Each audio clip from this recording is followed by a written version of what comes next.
बघा, नमस्कार मित्रांनो, स्वागत आहे तुम्हाला सर्वांचं ठिकाणी पुन्हा एकदा आपल्या नाद भरतीचा या एज्युकेशनल यूट्यूब चॅनलमध्ये। तर बघा, या ठिकाणी आज आपण DMER मुंबई पदभरती 2025 साठी बघा TCS पॅटर्नवर आधारित या ठिकाणी आज प्रश्नपत्रिका बघा या व्हिडिओमध्ये आपण कव्हर करत आहोत। तर काय मित्रांनो, या DMER मध्ये बघा या ठिकाणी तब्बल 1107 पदांची मेगा भरती या ठिकाणी निघलेली आहे। जर तुम्ही या ठिकाणी अद्याप अर्ज वगैरे केला नसेल, अर्ज प्रक्रिया बघा आता अद्यापमध्ये चालू आहे, तुम्ही लगेच या ठिकाणी बघा फॉर्म भरून घ्या।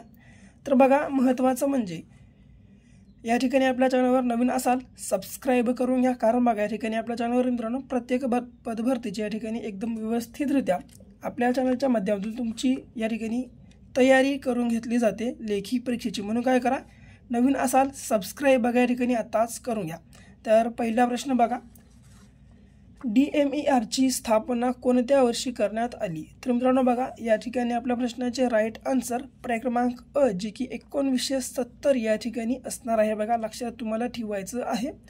तर बघा मित्रांनो, या ठिकाणी जे आहेत 1 ते 8 पर्यंतचे मित्रांनो जे आन्सर आहेत बघा, या ठिकाणी टिक वगैरे केलेले आहेत। बघा, थोडंसं या ठिकाणी आपल्याला तांत्रिक अडचण आल्यामुळे बघा या ठिकाणी जो व्हिडिओ होता तो या ठिकाणी आपल्याला अर्ध्यातच सोडावा लागला होता, परंतु काही नाही बघा, आता आपली ती अडचण बघा या ठिकाणी सॉल्व झालेली आहे। म्हणून काय करा, संपूर्ण जो मित्रांनो हा व्हिडिओ आहे बघा तुम्ही अवश्य शेवटपर्यंत अभ्यासून घ्या, कारण मित्रांनो बघा या ठिकाणी प्रत्येक प्रश्नाच्या या ठिकाणी एकदम उत्तम प्रकारे या ठिकाणी आम्ही सखोल स्पष्टीकरण तुम्हाला या ठिकाणी दिलं आहे। म्हणून पूर्ण व्हिडिओचा मित्रांनो या ठिकाणी तुम्ही अवश्य शेवटपर्यंत अभ्यासून घ्या। तर दुसरा बघा, DMER चे मुख्यालय खालीलपैकी कोणत्या ठिकाणी आहे? तर बघा, या ठिकाणी आपल्या प्रश्नाचे राईट आन्सर पर्याय क्रमांक अ आहे बघा, मुंबई। या ठिकाणी आपल्या प्रश्नाचे राईट आन्सर मित्रांनो पर्याय क्रमांक अ, मुंबई। यासोबतच बघा, मुंबईला 60 बेटांचे शहर म्हणले जाते, त्यासोबत आपल्या भारतातील पहिले औद्योगिक शहर आहे। आणि यासोबतच पुणेला मित्रांनो विद्येचे माहेरघर म्हणतात। यासोबतच पुणे आपल्या महाराष्ट्राची सांस्कृतिक राजधानी आहे, हे देखील तुम्ही या ठिकाणी लक्षात असू द्या। बघा, सांस्कृतिक या ठिकाणी राजधानी आहे। नाशिकला मित्रांनो या ठिकाणी द्राक्षाचा जिल्हा म्हणतात। बघा, लक्षात असू द्या। बघा, तुम्हाला या ठिकाणी नाशिकला द्राक्षाचा जिल्हा। कोल्हापूर बघा, या ठिकाणी कोल्हापूरला गुळाचा जिल्हा म्हणतात, लक्षात असू द्या। यासोबतच कोल्हापूर ही आपल्या महाराष्ट्राची ऐतिहासिक राजधानी मित्रांनो, बघा लक्षात घ्या तुम्ही, ऐतिहासिक राजधानी ही कोल्हापूर जिल्हा आहे। ओके। तिसरा, अनहॅपी इंडिया या पुस्तकाचे लेखक कोण आहेत? तर बघा मित्रांनो, अनहॅपी इंडिया या पुस्तकाचे मित्रांनो लेखक आहेत, ते कोण आहेत? तर बघा, हा प्रश्न तुम्ही पाठच करू घ्या, कारण TCS पॅटर्न मित्रांनो बघा हा जो प्रश्न आहे वेळोवेळी या ठिकाणी खूपच वेळ या ठिकाणी रिपीट केला आहे। म्हणून काय करा, आत्ताच हा जो प्रश्न आहे तुम्ही पाठ करून घ्या। तर अनहॅपी इंडिया या पुस्तकाचे लेखक कोण आहेत? आपल्या प्रश्नाचे राईट आन्सर पर्याय क्रमांक जे की लाला लजपत राय हे आहेत, तुम्हाला लक्षात या ठिकाणी ठेवायचं आहे। यासोबतच पंडित नेहरू जे आहेत मित्रांनो, ठिकाणी पंडित जवाहरलाल नेहरू हे डिस्कवरी ऑफ इंडिया या पुस्तकाचे लेखक आहेत। बघा, हे देखील पुस्तक या ठिकाणी इम्पॉर्टंट आहे, म्हणून तुम्ही हे देखील दोन्ही प्रश्न पाठ करणं आवश्यक आहे। यासोबत पंडित नेहरू मित्रांनो हे आपल्या भारताचे पहिले पंतप्रधान, डॉक्टर राजेंद्र प्रसाद हे आपल्या भारताचे पहिले राष्ट्रपती आणि सरदार पटेल हे आपल्या भारताचे पहिले उपपंतप्रधान, तुम्हाला इतकं लक्षात ठेवायचं आहे। छोट्या बाबी आहेत बघा, लक्षात असू द्या। चौथा, स्वराज्य पक्षाची स्थापना 2023 मध्ये कोठे करण्यात आली होती? तर लक्षात घ्या बघा, स्वराज्य पक्षाची मित्रांनो जी स्थापना होती ती 2023 मध्ये कोणत्या ठिकाणी करण्यात आली? तर पर्याय क्रमांक या ठिकाणी ड, अलाहाबाद आपल्या प्रश्नाचे राईट आन्सर असणार आहे। आणि मित्रांनो मेरठला मित्रांनो बघा या ठिकाणी 1 मे 1957 पासून 1857च्या उठावाची सुरुवात झाली, इतकं तुम्हाला या ठिकाणी लक्षामध्ये ठेवायचं आहे। बघा, 1 मे 1957 पासून या ठिकाणी मेरठला 1857च्या उठावाची सुरुवात झाली। ओके। पाचवा, कोणत्या साली सायमन कमिशन भारताला भेट दिली? तर बघा या ठिकाणी मित्रांनो कोणत्या साली सायमन कमिशनने आपल्या भारत देशाला भेट दिली? तर या ठिकाणी बघा आपल्या प्रश्नाचे राईट आन्सर 1926 जे की मित्रांनो असणार आहे बघा पर्याय क्रमांक अ आपल्या प्रश्नाचे योग्य आन्सर। यासोबत 1825ला बघा मित्रांनो काँग्रेसची स्थापना झाली मित्रांनो, बघा लक्षात असू द्या, 1825ला काँग्रेसची स्थापना। आणि मित्रांनो या काँग्रेसची मित्रांनो जी पहिले अध्यक्ष होते बघा या ठिकाणी वोमेशचंद्र बॅनर्जी मित्रांनो, पहिल्या सभेचे अध्यक्ष वोमेशचंद्र बॅनर्जी, आणि ही सभा मित्रांनो मुंबई या ठिकाणी भरली होती, लक्षात तुम्हाला ठेवायचं आहे। यासोबतच 1906ला मुस्लिम लीगची या ठिकाणी मित्रांनो स्थापना करण्यात आली होती। आणि यासोबत पर्याय क्रमांक ड यापैकी नाही. पुढचा 6वा प्रश्न, लिंगमळा धबधबा कोणत्या जिल्ह्यात आहे? तर बघा मित्रांनो, लिंगमळा हा जो धबधबा आहे बघा कोणत्या जिल्ह्यात आहे? तर या ठिकाणी आपल्या प्रश्नाचे राईट आन्सर जो की सातारा या ठिकाणी आहे मित्रांनो. बघा तुम्हाला लक्षात ठेवायचं बघा, लिंगमळा हा धबधबा मित्रांनो या ठिकाणी कोणत्या जिल्ह्यात आहे? तर पर्याय क्रमांक ब जे की सातारा जिल्ह्यात आहे. तुम्हाला लक्षात या ठिकाणी ठेवायचं आहे. यासोबत नांदेडमध्ये बघा सहस्त्रकुंड नावाचा धबधबा आहे, लक्षात तुम्ही ठेवून घ्या. सहस्त्रकुंड नावाचा धबधबा आहे मित्रांनो, लक्षात तुम्हाला या ठिकाणी ठेवायचं आहे.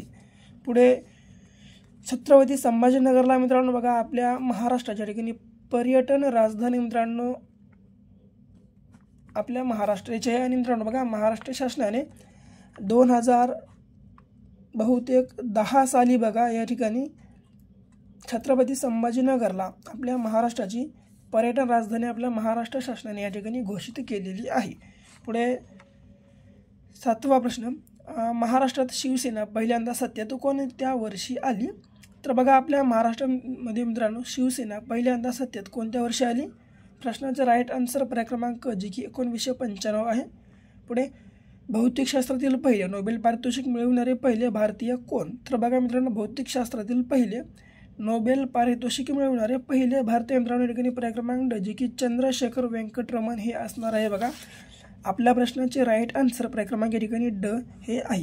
पुढचा प्रश्न बघा या ठिकाणी 9वा कशा स्वरूपाचा आहे? तर बघा फेकरी विद्युत प्रकल्प कोठे आहे? तर बघा मित्रांनो या ठिकाणी फेकरी जे विद्युत प्रकल्प आहे मित्रांनो ते या ठिकाणी कोणत्या ठिकाणी आहे? तर लक्षात घ्या बघा या ठिकाणी पर्याय क्रमांक ड जे की नागपूर आपल्या प्रश्नाचे मित्रांनो राईट आन्सर असणार आहे. तुम्हाला या ठिकाणी लक्षात ठेवायचं आहे. एकदम छोट्या छोट्या बाबी आहेत मित्रांनो, तुम्ही लक्षात या ठिकाणी ठेवून घ्या. सॉरी थोडंसं बघा या ठिकाणी मिस्टेक झाली होती. या ठिकाणी आपल्या प्रश्नाचे मित्रांनो जे राईट आन्सर आहे बघा फेकरी जे विद्युत प्रकल्प आहे ते या ठिकाणी पर्याय क्रमांक ड जे की भुसावळ या ठिकाणी आहे. आपल्या प्रश्नाचे राईट आन्सर पर्याय क्रमांक ड भुसावळ हे आहे. तुम्हाला लक्षात या ठिकाणी ठेवायचं आहे. आणि मित्रांनो जे फेकरी आहे बघा फेकरी आपल्या प्रश्नाचे राईट आन्सर या प्रश्नाचे आपला राईट आन्सर पर्याय क्रमांक या ठिकाणी ड हे असणार आहे. यासोबतच बघा नागपूरला मित्रांनो खापरखेडा आहे बघा, लक्षात ठेवून घ्या. खापरखेडा हा मित्रांनो बघा या ठिकाणी विद्युत प्रकल्प आहे, लक्षात तुम्हाला ठेवायचं आहे. यासोबतच बघा नागपूरला खापरखेडा, पालघरला डहाणू आणि रायगडला उरण हे मित्रांनो विद्युत प्रकल्प आहे, तुम्हाला लक्षात ठेवायचं आहे. पुढे बघा 10वा कोल्हापूर गोंदिया दरम्यान कोणती रेल्वे धावते? तर बघा मित्रांनो या ठिकाणी कोल्हापूर ते गोंदिया दरम्यान कोणती रेल्वे धावते या प्रकारचा आपल्याला प्रश्न संच विचारला आहे. तर या ठिकाणी आपल्या प्रश्नाचे जे राईट आन्सर आहे मित्रांनो ते या ठिकाणी बघा महाराष्ट्र एक्सप्रेस आहे बघा. पर्याय क्रमांक अ आपल्या प्रश्नाचे योग्य आन्सर असणार आहे. यासोबतच बघा डेक्कन क्वीन ही जी आहे मित्रांनो बघा पुणे ते मुंबई काय मित्रांनो पुणे ते मुंबई मित्रांनो दरम्यान आहे. कारण डेक्कन क्वीन ही मित्रांनो बघा रेल्वे धावते, तुम्हाला लक्षात ठेवायचं आहे. यासोबत प्रगती एक्सप्रेस देखील मित्रांनो पुणे या देखील ही देखील बघा पुणे ते मुंबई दरम्यानच धावते प्रगती एक्सप्रेस देखील. आणि उरली महालक्ष्मी एक्सप्रेस ही मित्रांनो कोल्हापूर ते मुंबई दरम्यान धावते, लक्षात तुम्हाला ठेवायचे बघा. कोल्हापूर ते मुंबई दरम्यान ही मित्रांनो बघा महालक्ष्मी एक्सप्रेस ही धावते. पुढे मराठी भाषेतील पहिले वृत्तपत्र कोणते? तर बघा मित्रांनो या ठिकाणी मराठी भाषेतील पहिले वृत्तपत्र कोणते आहे? तर या ठिकाणी आपल्या प्रश्नाचे जे राईट आन्सर आहे ते या ठिकाणी आहे बघा दर्पण अ जे की आपल्या प्रश्नाचे राईट आन्सर असणार आहे मित्रांनो. या ठिकाणी आपल्या मराठी भाषेतील पहिले वृत्तपत्र हे पर्याय क्रमांक अ दर्पण हे आहे, तुम्हाला लक्षात ठेवायचं आहे मित्रांनो. बघा दर्पणची जी मित्रांनो रचना होती ती हे जे मित्रांनो दर्पण साप्ताहिक आहे मित्रांनो ते या ठिकाणी कधी प्रसिद्ध करण्यात आले आपल्या महाराष्ट्रामध्ये? तर 2 जानेवारी 1832ला मित्रांनो ठिकाणी हे साप्ताहिक या ठिकाणी प्रकाशित करण्यात आलं. या साप्ताहिकाचे मित्रांनो जे लेखक होते ते बाळशास्त्री जांभेकर, तुम्हाला लक्षात या ठिकाणी ठेवायचं बघा बाळशास्त्री जांभेकर. यासोबतच पहिले मासिक मित्रांनो दिनदर्शक याची मित्रांनो जी होती आपल्या महाराष्ट्रामध्ये याला प्रकाशित केलेला वर्ष 1840 आहे बघा. यासोबत पहिले वर्तमानपत्र हे ज्ञानप्रकाश होते बघा. ज्ञानप्रकाश हे पहिले वर्तमानपत्र होते आणि मित्रांनो याला प्रकाशित केलेला वर्ष होता 1904. तुम्हाला लक्षात या ठिकाणी ठेवायचं आहे. यासोबतच पारपोली हे जे मित्रांनो हे आपल्या महाराष्ट्रातील पहिले फुलपाखरांचे गाव आहे बघा. फुलपाखरांचे गाव मित्रांनो या ठिकाणी पारपोली हे आपल्या महाराष्ट्रातील पहिले आहे. तुम्हाला लक्षात या ठिकाणी ठेवायचं आहे. पुढे गुलाबी क्रांती कशाशी संबंधित आहे तर बघा या ठिकाणी मित्रांनो लक्षात असू द्या. गुलाबी ही मित्रांनो क्रांती आहे बघा ही आहे बघा झिंगे उत्पादनाशी संबंधित. पर्याय क्रमांक अ या ठिकाणी आपल्या प्रश्नाचे राईट आन्सर असणार आहे बघा. गुलाबी क्रांती ही मित्रांनो कशाशी संबंधित आहे तर झिंगे उत्पादनाशी संबंधित आहे. तुम्हाला लक्षात या ठिकाणी ठेवायचं आहे. नद्या जोड प्रकल्पाशी मित्रांनो संबंधित असणारी क्रांती कोणती आहे असा प्रकारचा प्रश्न विचारला तर ती आहे बघा अमृत क्रांती. लक्षात तुम्हाला ठेवायचं आहे अमृत क्रांती. तेलबिया उत्पादनाशी मित्रांनो संबंधित असणारी क्रांती मित्रांनो या ठिकाणी पीत क्रांती आहे बघा. पीत क्रांती. यासोबतच सफरचंद उत्पादनाशी मित्रांनो जी संबंधित आहे बघा ही या ठिकाणी क्रांती आहे बघा सुवर्ण क्रांती. तुम्हाला लक्षात या ठिकाणी ठेवायचं बघा.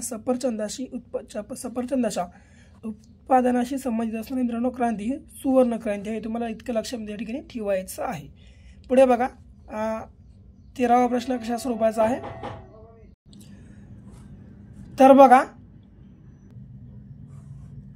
जर्मनी या देशाच्या संसदेचे नाव काय आहे तर मित्रांनो बघा जर्मनी या देशाच्या संसदेचे नाव आहे पर्याय क्रमांक अ जे की बुंडेस्टाग. हे मित्रांनो बघा जर्मनी या देशाच्या संसदगृहाचे नाव आहे.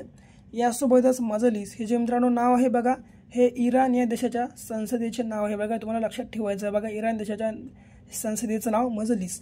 आणि पोलंडची बघा या ठिकाणी नेसेट हा जी मित्रांनो आहे ही आहे इस्रायल या देशाच्या संसदेचे नाव. इस्रायल या देशाच्या संसदेचे नाव मित्रांनो नेसेट आहे. आणि सेझम हे मित्रांनो पोलंड या देशाच्या संसदेचं नाव आहे. लक्षात तुम्हाला ठेवायचं आहे. ओके पुढचा बघा 4 मार्च हा दिवस कोणता दिवस म्हणून साजरा केला जातो तर बघा 4 मार्च हा मित्रांनो दिवस आहे बघा हा कोणता दिवस म्हणून साजरा या ठिकाणी केला जातो. आपल्या प्रश्नाचे राईट आन्सर या ठिकाणी आहे बघा पर्याय क्रमांक अ जे की राष्ट्रीय सुरक्षा दिवस म्हणून 4 मार्च हा दिवस या ठिकाणी साजरा केला जातो. यासोबत आंतरराष्ट्रीय चिमणी दिवस बघा या ठिकाणी 20 मार्च या रोजी साजरा केला जातो आंतरराष्ट्रीय चिमणी दिवस.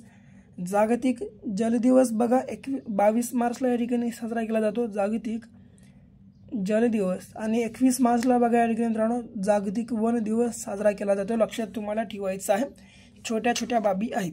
या ठिकाणी 15वा प्रश्न आहे बांगलादेशाची राजधानी कोणती तर बघा मित्रांनो बांगलादेशची जी मित्रांनो राजधानी आहे बघा या ठिकाणी कोणती आहे या ठिकाणी तुम्हाला या ठिकाणी आपल्या प्रश्नाचे राईट आन्सर कमेंटमध्ये सांगायचं आहे. आणि यासोबतच बघा तुम्हाला जर आपला व्हिडिओ आवडला असेल तर आपल्या व्हिडिओला तुम्ही लाईक करा. तुमच्या विद्यार्थी मित्रांसोबत जो पूर्ण काही व्हिडिओ आहे बघा अवश्य शेअर करा. आणि या ठिकाणी तुम्ही अद्याप आपल्या चॅनलला सबस्क्राईब केलं असेल अवश्य सबस्क्राईब देखील करून घ्या. तर भेटू पुन्हा मित्रांनो अशा एका नेक्स्ट लेवलच्या भागासोबत. तोपर्यंत घ्या काळजी करा अभ्यास.